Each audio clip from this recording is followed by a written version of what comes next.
Hi, I'm Fred Levy, and I'll try it again. I'm Fred Levy, and anyway, I'm a retired therapist. I retired in 2020 and decided that, having spent 46 years being a therapist, I wanted to spend retirement learning how to write poetry. So I've been taking a bunch of courses at the Muse and Kent, of course, and anyway, and I want to do a shout out to Suzanne Rose, my teacher, friend, and mentor, not necessarily all in that order, who has been just a tremendous help in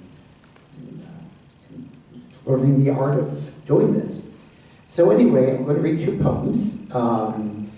Both of these are part of my gratitude for the arts and for the experiences, the inspirational quality of how this has been part of my life, and they're all true stories.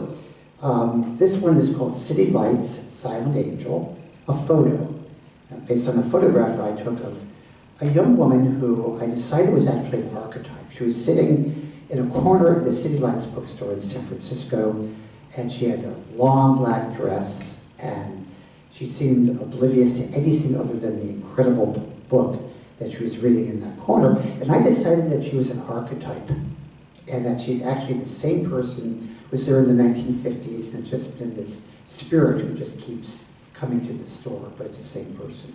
Anyways, it's on City Lights, Silent Angel photo. The beat silent angel turns away on her stool, black dress flowing to her feet. As she arches over poems and prose, walls fall away and a reefer haze and jazz riffs flood the aisles. Kesey Ginsburg roused the dazed San Francisco cats and prophecy to the beat of bongos with a nod to hipsters and hippies. Make way for the Grateful Dead in the Jefferson airplane clearing the air on King Kong's death. Oh no. It wasn't the airplanes. It was beauty killed the beast. Her breathing deepens to slow, then stops time, keeps the marchers and bell-bottoms passing by to end the war, ripping generations. She turns her pages down like bed sheets. At school, we'd circle a dripping candle through the dying hours with our ears to Dylan, singing Blonde on Blonde in the manner of Ferlighetti, the beat at the dawn of hippiedom.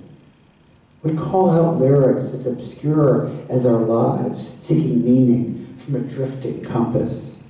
And Leonard Cohen's Suzanne, a woman as close and remote as Dante's Beatrice, held us against our emptiness. The angel of city lights remains in tableau 50 years on. We pull her books from our shelves and feel her imprint in our palms. You've gone, the wisdom grows stronger after Lawrence Ferlinghetti. And my second and last poem is based on another true experience from when I was all of 10 years old. Rubinstein's Touch, Yale, 1960. At Wolsey Hall, Rubinstein's fingers float like living spirits caught between worlds.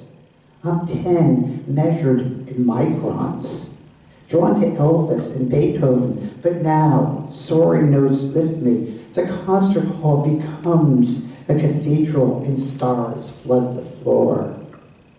With $1 ticket in my pocket, I sit upright in my pew in the back of the concert hall, wrapped, hearing chords and refrains rising from Vienna and echoing from the wooden panels around me. After the final call, I dared David beside me to come backstage for my trophy autograph. A few feet behind the artist, huddled in an alcove with his handler, we stop at the Rubicon line. My friend panics, and I stand with endless space pushing against my chest. Weak if I retreat, insane if I proceed. I freeze, but the boyhood code pushes me forward. This Mr. Rubenstein, could I please, have your autograph? Noting my breaking falsetto, he shifts in his chair, his mouth turning from startle to surprise, and smiles like a father finding delight in his son. I don't give autographs after the performance. My hands, they get cramps. Entranced, my life slows to a breath. He pats my cheek and smiles with his voice. You are a very nice boy.